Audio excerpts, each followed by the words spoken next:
Alright, here we go. So we're gonna measure. So what I got there is the American Telecaster Deluxe. Yep. This is my customized broadcaster Telecaster copy. My Manfield thin line, Japanese made. And I'm gonna measure the pickup here. The distance between the pickup and then the string, and compare it. All right, let's see. Let's start on this American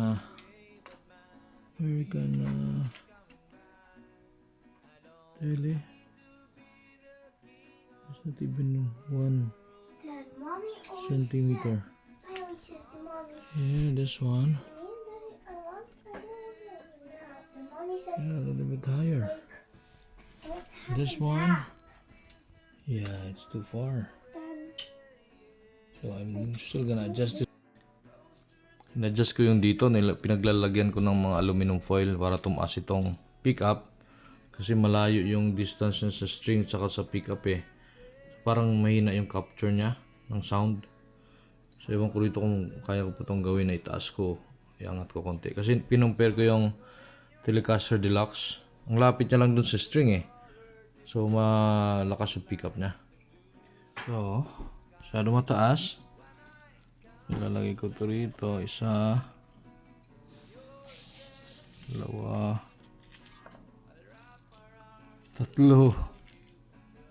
Apat. Lima. Holy smokes.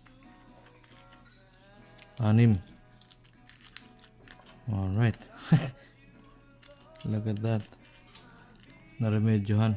Tapos nakaganyan na siya. Tumaas na siya pre. Oh. So i-adjust ko na lang dito mamaya. Tingnan natin.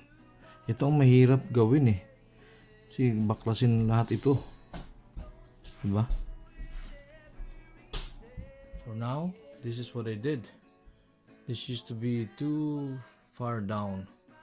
So I put more of the aluminum foil on the bottom of that. Alright.